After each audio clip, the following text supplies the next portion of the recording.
అభి ఇందాక నుంచి వెక్కిళ్ళు పడుతున్నాడు. కనీసం వాటర్ కూడా ఇవ్వవా? వాటర్ తీసుకొస్తాను. ఆపు నీ నాటకాలు.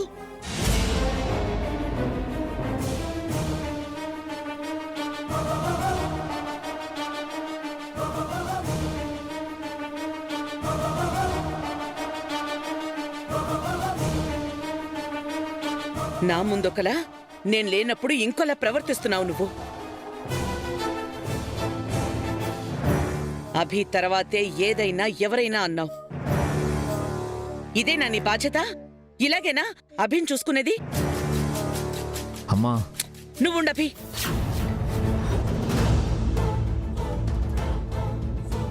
అనవసరంగా తనని వెనకేసుకురావద్దు. తన తప్పేంటో తనకి తెలియాలి. తన తప్పేం లేదు. చూడభి, తన నువ్వు సపోర్ట్ చేయబట్టే నిన్ను నిర్లక్ష్యం చేస్తోంది, నిన్ను పట్టించుకోకుండా వదిలేస్తోంది. అది కాదత్తయ్య. ఆపు.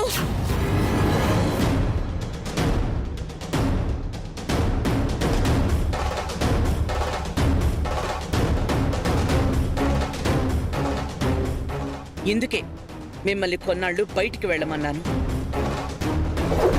నువ్వు అవసరం లేదన్నావు. నీ మాట కాదనలేక అభి ఆ మాటే అన్నాడు. లేదమ్మా, నాకే వెళ్ళాలనిపించలేదు. చూడభి, నీకేం కావాలో నాకు తెలుసు. నీతో ఎలా ఉండాలో తనకే తెలియడం లేదు. ఈ విషయం నువ్వు పట్టించుకోకపోయినా నీ తల్లిగా నేను పట్టించుకుంటాను. నిన్ను ఎవరు నిర్లక్ష్యం చేసినా నేను భరించలేను. అది ఏ వసువు అయినా, ఆ దేవుడైనా. ఇంకొక్కసారి అభిని నిర్లక్ష్యం చేశావో నిన్నేం చేస్తానో నాకే తెలీదు.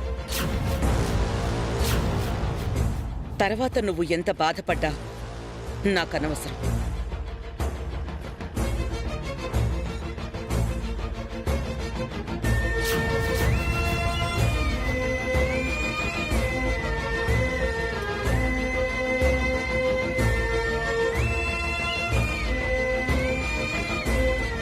వసు గారు, మీరేం బాధపడకండి. అమ్మ తెలియక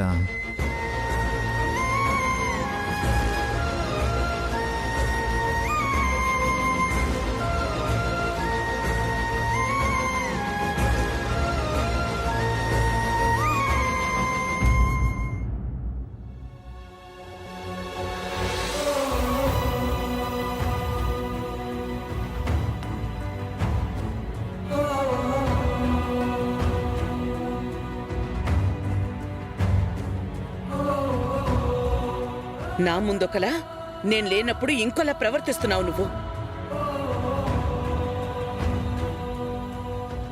ఇంకొక్కసారి అభిని నిర్లక్ష్యం చేశావో నిన్నేం చేస్తానో నాకే తెలీదు.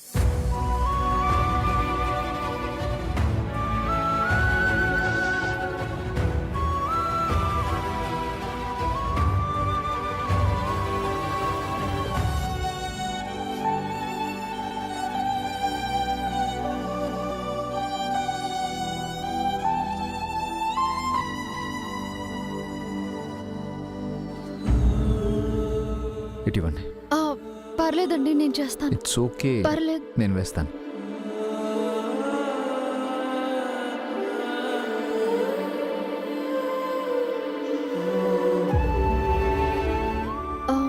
మీరెప్పుడు వచ్చారండి?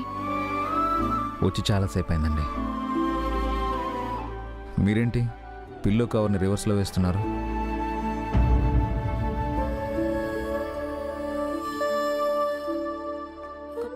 దేని గురించండి అంతలా ఆలోచిస్తున్నారు? ఏం లేదండి. మరి దేని గురించి ఆలోచిస్తున్నారు? ఇంకా మా అమ్మ మాటల గురించాను. మీరు చాలా స్ట్రాంగ్ అనుకున్నానండి. మరీ ఇంత చిన్న చిన్న విషయాలకే అప్సెట్ అవుతారా? అప్సెట్ అని కాదండి. నాకు అర్థమైందండి. పిల్లలు గోల్లో పడి మీరు నన్ను సరిగ్గా పట్టించుకోవట్లేదనే అమ్మ కంప్లైంట్, అంతేగా? అందులో నిజం ఎంత ఉందండి? మీరు నన్ను నిజంగానే పట్టించుకోవట్లేదా? నన్ను నిర్లక్ష్యం చేస్తున్నారా? అలా అని మీకు అనిపిస్తుందా? నా ప్రశ్నకి ఆన్సర్ అది కాదండి. మీరు నా పట్ల బాధ్యతగా ఉంటున్నారా? అది మీకే తెలుసు. మీకు తెలీదా? మీరే చెప్పండి. మీరు చెప్పండి. అత్తయ్య గారు అపార్థం చేసుకుంటున్నారు. తనవి ఆరోపణలు తప్ప నిజాలు కావు. కదా, మరి మీరెందుకు ఆ విషయం గురించి ఆలోచిస్తున్నారు? ఆ, అంటే అత్తయ్య గారు అమ్మ చూస్తున్నది వేరు, జరుగుతున్నది వేరు. మీరు మీ బాధ్యతలను సక్రమంగా నిర్వర్తిస్తున్నారు. నన్నే నిర్లక్ష్యం చేయట్లేదు. ఏదో ఒక రోజు అమ్మకి ఈ విషయం అర్థమవుతుంది. అమ్మకు అర్థమయ్యేలా చెప్పడానికి మీరు ప్రయత్నించకండి. అది వాదనకు దారితీస్తుంది. కాబట్టి అమ్మే అర్థం చేసుకునే వరకు కాస్త ఓపిక పట్టండి.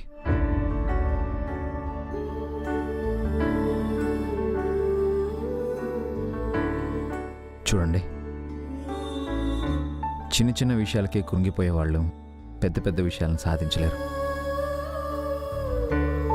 ఆ విషయం మీకు తెలుసు. మన కన్నీళ్ళు, మన ఆలోచనలు, మన సమయం ఎంతో విలువైనవి. వాటిని చిన్న చిన్న విషయాల కోసం వ్యర్థం చేయకూడదు. అర్థమైందా?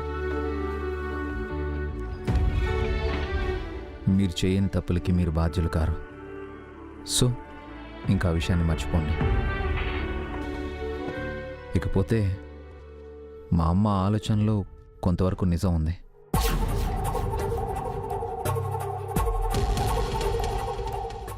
ఐ మీన్, పిల్లల విషయంలో మీరు బాగా సెన్సిటివ్గా ఉంటున్నారు. అదేం లేదండి. ముగ్గురు పిల్లలకే స్ట్రెస్ ఎందుకు తీసుకుంటాను? మీరేం టీచరు కాదు, ఇదేం స్కూలు కాదు. ప్రతిదీ పిల్లలకి బుజ్జగించి లాలించి చెప్పాలి, చెయ్యాలి. మీరు తప్పకుండా అలసిపోతారు. లేదండి, నేను బానే ఉన్నాను. మీ స్ట్రెస్ తగ్గించడానికి నేను మంచి ప్లాన్ వేశాను. ఏంటండి? పిల్లలకి మంచి ట్యూటర్ని పెడదాం అనుకుంటున్నాను. ట్యూటరా? అవును. పిల్లల్ని రెడీ చేయడం, బ్రేక్ఫాస్ట్, స్నాక్స్, డిన్నర్ పెట్టడం లాంటివి మీరు చేయండి. పిల్లల స్టడీసు, హోంవర్క్ లాంటివి ట్యూటర్ చేస్తారు. లేదండి, మళ్ళీ ఎవరో ఎందుకు? పిల్లల అన్ని పనులు నేనే చేస్తాను. తర్వాత మీరే చేద్దురు. కానీ కొన్నాళ్ళు పిల్లల చదువుల విషయం ట్యూటర్ కప్పు చెప్తాం. అంటే ఎలాంటి ట్యూటర్ వస్తారో ఏమో. ట్యూటర్ ప్లాన్ ఆలోచించిన వాడిని మంచి ట్యూటర్ గురించి ఆలోచించలేనా? అంటే ఆల్రెడీ ట్యూటర్ని కూడా చూసారా? ఎవరండి?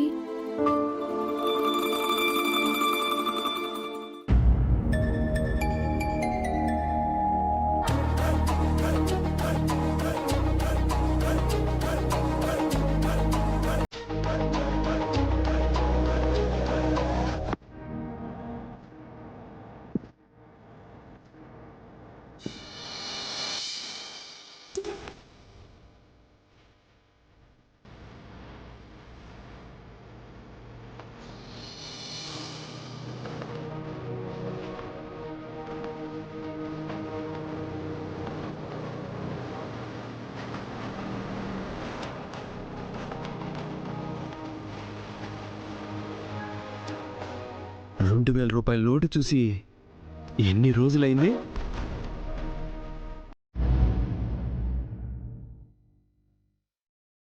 గురుగారు,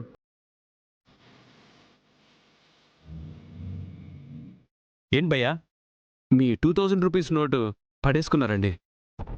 తీసుకోండి. Thank you sir. రోడ్డు మీద ₹2 బిళ్ళ కనిపించినా మరొకరి కంటపడకుండా జేబులో వేసుకుని ఈ రోజుల్లో ₹2,000 నోటు పిలిచి మరీ ఇస్తున్నారంటే మీరు మినిమం అంబానీకి వేలు విడిచిన అల్లుడై ఉంటారు సార్. అంబానీకి అల్లుడా? అష్టదరిద్రులకు వారసుడు. పెద్ద చదువులు చదివిన పేదవాడు, నిప్పు లాంటి నిరుద్యోగి. అవునా బాస్? ఏం చదివారు? MSc. మరి జాబ్ ఎందుకు చేయట్లేదు? చదువుకుంటే డిగ్రీలు వస్తాయి. డిగ్రీలు ఉన్నంత మాత్రాన జాబ్ వస్తుందా? అది నిజమే బాస్. ఉంటాను. All the best. ఏంటి బాబాయ్ ఇది? అడిగిన వాళ్ళకి అడగని వాళ్ళకి ఇలాగే నా ఆటోబయోగ్రఫీ చెప్పేస్తారా? ఏ పొట్లో ఏ పావుందో ఎవరికి తెలుసురా అబ్బాయి. అందరికీ నీ గురించి చెప్తే ఏదో ఉద్యోగం ఇస్తారని నా ఆశ.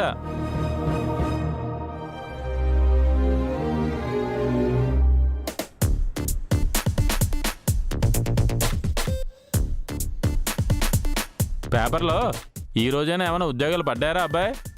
రోజు పడుతున్నాయి బాబాయ్, మనకే ప్రాప్తం లేదు. చిన్న పిల్లలకు ట్యూటర్ కావాలను. శాలరీ 10,000. మంచి ఉద్యోగం రా అబ్బాయి, వెంటనే వెళ్ళి చేరిపో. ఆగండి బాబాయ్, వాళ్లకు నాలాంటి యంగ్ మాస్టర్ అవసరం లేదంట. ఎక్స్పీరియన్స్ ఉన్న 50 ఏళ్లవాడు కావాలంట. ఈ జాబ్ కూడా పోయినట్టే. పిల్లలకి మంచి చదువు చెప్పేవాడు కావాలి కానీ వాడి వయసు ఎందుకురా అబ్బాయి? వాళ్ళ ఇంట్లో పెళ్లి కావాల్సిన అమ్మాయిలు ఎవరైనా ఉన్నారేమో. ఉండుంటే మాత్రం ఆడపిల్లల జోలికి వెళ్ళేవాడు కాదు కదా. ఆ విషయం వాళ్ళకి తెలియదు కదా బాబాయ్. నాకు తెలుసుగా, నీదే ఆ ఉద్యోగం. నా వయసు 30, వాళ్ళకి కావాల్సింది 50 ఏళ్లవాడు. కూటి కోసం కోటి విద్యలు అన్నారా అబ్బాయి. వయసుదేముంది, వేషం వేస్తే సరిపోతుంది.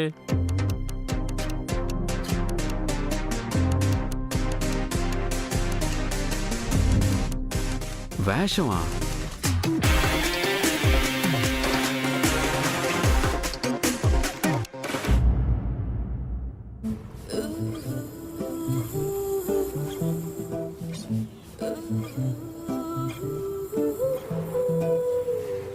ఇది ఫస్ట్ డేకి.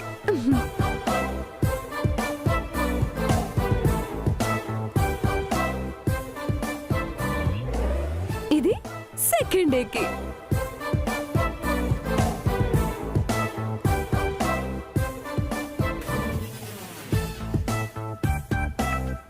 ఇది థర్డ్.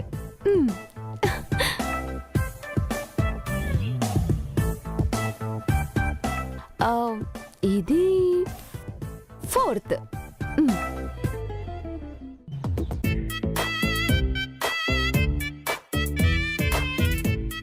7 రోజులకి 7 డ్రెస్సులు.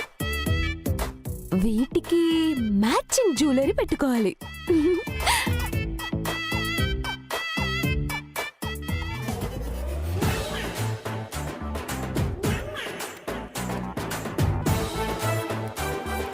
వాడలింగ్, లగేజ్ సర్దుతున్నావు? పుట్టింటికి వెళ్తున్నావా? పుట్టింటికేంటి? ఓహో కాదా, మరి వీటిని పూర్ పీపుల్కి డొనేట్ చేస్తున్నావా? ఇంత కాస్ట్లీ డ్రెస్లు ఎవరైనా దానం చేస్తారా? అంటే మీరు బాగా రిచ్ కదా, చేసినా చేస్తారు. వెటకారం వద్దు. నీకే డ్రెస్సులు సర్దమంటావు? ఆ, నాకెందుకు? డ్రెస్సులు లేకుండా వస్తావా మరి? ఎక్కడికి? మర్చిపోయావా? నాకు తెలిసి ఏ అకేషన్ లేదే. అఖిల్, అనవసరంగా నన్ను టీస్ చేయకు. ఏ డ్రెస్సులు పెట్టాలో చెప్పు. అసలే టైం లేదు. దేనికి టైం లేదు? హనీమూన్కి.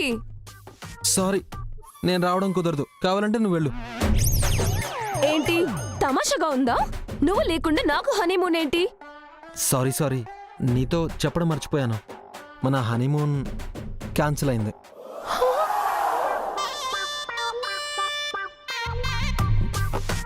జోక్ చేస్తున్నావా? నో డియర్, సీరియస్లీ మనం హనీమూన్కి వెళ్ళట్లేదు. ఏమంటున్నావు అఖిల్? మీ అమ్మ అన్నయ్య ఒప్పుకున్నారన్నావు కదా. దేవుడు వరం ఇచ్చిన పూజారి కరుణించడన్న సామెత ఎప్పుడైనా విన్నావా? ఇప్పుడు ప్రోబ్లెందుకు? మన హనీమూన్ విషయంలో కూడా అదే జరిగింది. మనం హనీమూన్ వెళ్ళడానికి అమ్మ, నాన్న, అన్నయ్య పర్మిషన్ ఇచ్చినా మనం వెళ్ళబోయే ప్లేస్ వాళ్ళు మనల్ని రావద్దు అన్నారు. వాళ్ళెవరు మన ఆపడానికి? వాళ్ళేం మన మీద కోపంతో ఆపలేదు. అక్కడ కరోనా కేసులు ఎక్కువ ఉన్నాయంట, లాక్డౌన్ పెట్టారంట. అక్కడ కాకపోతే ఇంకో ప్లేస్కి వెళ్దాం. ఇప్పటికిప్పుడు flight tickets hotel rooms book చేయడం అంటే కష్టం హారిక. ఎందుకు కష్టం? ట్రావెల్ ఏజెన్సీకి చెప్తే వాళ్ళే బుక్ చేస్తారు కదా. అనవసరమైన రిస్క్ ఎందుకు? బయట సిచ్యువేషన్ బాగాలేదు. తర్వాత ఎప్పుడైనా వెళ్దాంలే. తర్వాత ఎప్పుడు? మనం ముసలి వాళ్ళమయ్యాక? అప్పుడు కూడా మనం వైఫ్ అండ్ హస్బెండ్స్మే కదా. ఛ! నువ్వు ఇలా చేస్తావని అనుకోలేదు అఖిల్. నన్ను బాగా డిసప్పాయింట్ చేశావు. హనీమూన్ పై నేను ఎన్ని ఆశలు పెట్టుకున్నాను. ఆశ ఉంటే సరిపోదు హారిక, అవకాశం అదృష్టం కూడా ఉండాలి. Better luck next time.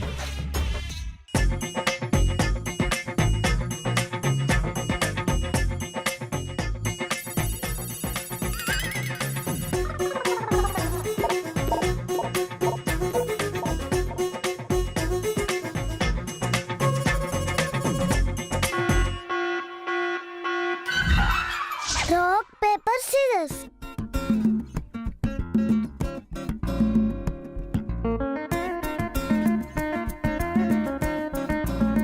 Yay! బన్నీని త్వరగా బాత్ చేయమని చెప్పి స్కూల్కి రెడీ చేయాలి.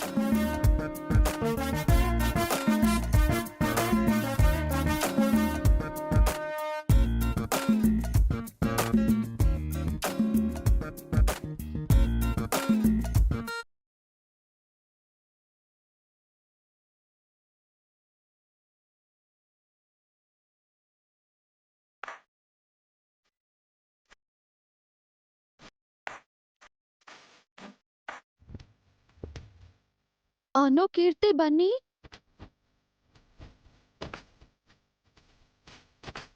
ఇంకా ఆడుకుంటున్నారేంటి? త్వరగా ఈ పాలు తాగి స్కూల్కి రెడీ అవ్వండి. స్కూలా? ఏ వెళ్ళరా? వెళ్ళం. ఎందుకు వెళ్ళరు? ఈ రోజు ఇంట్లోనే ఉంటాం. స్కూల్కి వెళ్లకుండా ఇంట్లో ఉంటే మీ డాడీ వస్తారు, మీకు పనిష్మెంట్ కూడా ఇస్తారు. ఏం కాదు, మమ్మల్ని డాడీ ఏమనరు. ఎందుకనరు? మీరు స్కూల్కి వెళ్లకుండా ఉండటం మీ డాడీకి ఇష్టం ఉండదు. మేము ఈ రోజు ఇంట్లో ఉండడం డాడీకి ఇష్టమే మమ్మీ. మమ్మల్ని ఒక్క మాట కూడా అనరు, ఇంకా ఆడుకోమనే చెప్తారు. కావాలంటే బెట్టు కడతాం. ఏంటి బన్నీ నీ కాన్ఫిడెన్స్? నీకు కూడా కాన్ఫిడెన్స్ ఉంటే మాతో బెట్టు కడతావా? ఈ రోజు డాడీ చేతిలో మీకు పనిష్మెంట్ ఖాయం. బెట్టు కడతావా మరి?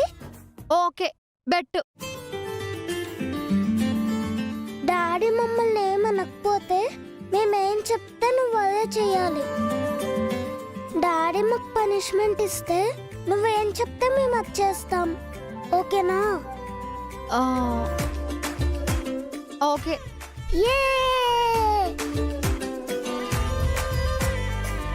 మీ డాడీ నిన్ను ఏమి అనరని నీకు పొగరు ఎక్కువ అయిపోయింది. ఇప్పుడు ఆయన్ని పిలుస్తాను. ఈ లోపు ఈ పాలు తాగండి. ఆ తర్వాత ఎలాగో పనిష్మెంటే కదా, తాగండి. ఏవండి, ఏవండి, తాగండి. మమ్మీ ఇప్పుడు అయిపోయింది. ఏమైందండి?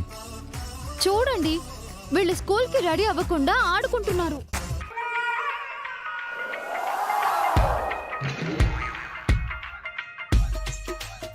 స్కూలా? అవునండి,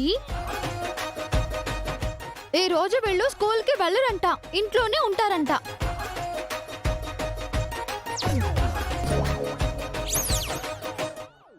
పైగా వీళ్ళని మీరేమీ అనరని, పనిష్మెంట్ కూడా ఇవ్వరని నాతో బెట్టు కడుతున్నాడు.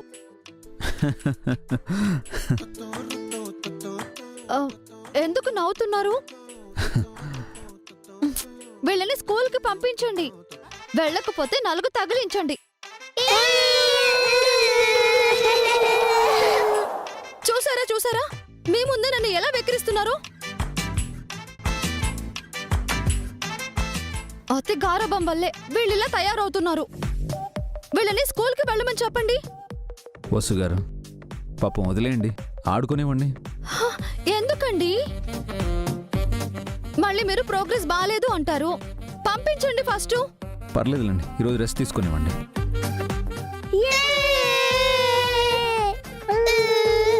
ఏంటండి మీరు? ఏవైనా చేసుకోండి. వసు గారు, సండే కూడా స్కూల్కి వెళ్తారా?